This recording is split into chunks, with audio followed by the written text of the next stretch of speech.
Hi friends, welcome to அறுசுவை சமையல் Sandhya's kitchen. இன்றைக்கி நம்ம கிச்சனில் ஒரு சுவையான இன்ஸ்டன்ட் தோசை ரெசிபி தான் பார்க்க போகிறோம். ஸோ நல்லா மொறு மொறுன்னு தக்காளி தோசை எப்படி இன்ஸ்டண்ட்டாக பண்ணலான்னு பார்க்கலாம் வாங்க.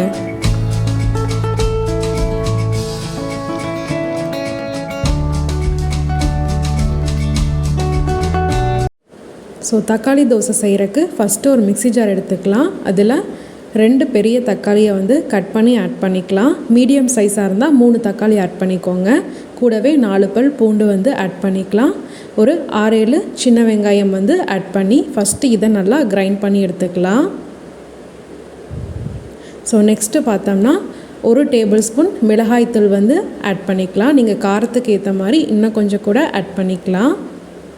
ஸோ நெக்ஸ்ட்டு பார்த்தோம்னா 1/4 கப் ரவை ஆட் பண்ணிக்கலாம். 1/4 கப் கோதுமை ஆட் பண்ணிக்கலாம். நெக்ஸ்ட்டு 1/2 கப் அரிசி மாவு ஆட் பண்ணிக்கலாம். இது கூடவே தேவையான அளவு உப்பு ஆட் பண்ணிக்கலாம். ஸோ ஆட் பண்ணிவிட்டு கொஞ்சமாக தண்ணி விட்டு நல்லா மாவு பதத்துக்கு அரைச்சி எடுத்துக்கலாம். ஸோ இந்த அளவுக்கு நம்ம அரைச்சி எடுத்துக்கலாம். நெக்ஸ்ட்டு இது கூடவே கருவேப்பிலை கொத்தமல்லி தழை கட் பண்ணி ஆட் பண்ணிக்கலாம். ஆட் பண்ணிவிட்டு இதை நல்லா மிக்ஸ் பண்ணி விட்டுடலாம். நெக்ஸ்ட்டு 1 டீஸ்பூன் சீரகம் ஆட் பண்ணிவிட்டு அதையும் நல்லா மிக்ஸ் பண்ணிடலாம். அவ்வளோதாங்க, தக்காளி தோசைக்கு மாவு ரெடி ஆயிடுச்சு. ரொம்ப சிம்பிள் அண்ட் ஈஸியாக வித்தின் 10 மினிட்ஸ்க்குள்ளே நம்ம இதை ரெடி பண்ணிடலாம். ஸோ இன்ஸ்டண்ட்டாக நம்ம அப்படியே மாவை நம்ம ஊற்றிடலாம். ஸோ வாங்க தோசை ஊற்றிக்கலாம். ஸோ இந்த தக்காளி தோசை பார்த்தோம்னா நல்லா மொறு மொறுன்னு வரும். கண்டிப்பாக ட்ரை பண்ணி பாருங்கள், சூப்பராக இருக்கும் தக்காளி தோசை. வீட்டில் மாவே இல்லை அப்படிங்கிற பட்சத்தில் இன்ஸ்டண்ட்டாக இந்த மாதிரி தக்காளி தோசை ஒரு நாள் ட்ரை பண்ணி பாருங்கள். இது நீங்கள் சட்னியோடு சாப்பிட்லாம், இல்லை வித்தவுட் சட்னி கூட நீங்கள் சாப்பிட்லாம். அவ்வளோ டேஸ்ட்டாக இருக்குங்க. கண்டிப்பாக ட்ரை பண்ணி பாருங்கள். அண்ட் இது ஒரு ஹெல்த்தி பிரேக்ஃபாஸ்ட்டும் கூட தான். ஸோ எண்ணெய் நல்லா தாராளமாகவே இட்டு நல்லா முருகலாக வேக வச்சு எடுத்துக்கலாம்.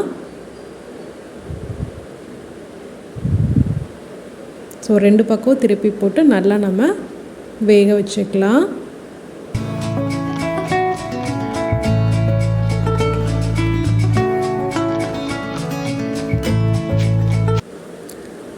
ஸோ சுவையான நல்ல மொறு மொறுன்னு தக்காளி தோசை சூப்பராக ரெடி ஆயிடுச்சு. கண்டிப்பாக ட்ரை பண்ணி பாருங்கள். இது செய்கிறது ரொம்பவுமே ஈஸி, டைமிங்கும் ரொம்ப கம்மி தான். ஸோ குயிக்காக ஒரு பிரேக்ஃபாஸ்ட் செய்யணும்னா கண்டிப்பாக இதை ட்ரை பண்ணி பாருங்கள். ஸோ தேங்காய் சட்னியோட இந்த தக்காளி தோசை அல்டிமேட்டாக இருக்கும். ஸோ கண்டிப்பாக ட்ரை பண்ணி பாருங்கள். இந்த ரெசிபி உங்களுக்கு பிடிச்சிருந்தா ப்ளீஸ் லைக் பண்ணுங்கள், ஷேர் பண்ணுங்கள், கமெண்ட் பண்ணுங்கள். மறக்காமல் பெல் பட்டனை கிளிக் பண்ணுங்கள். Thank you friends.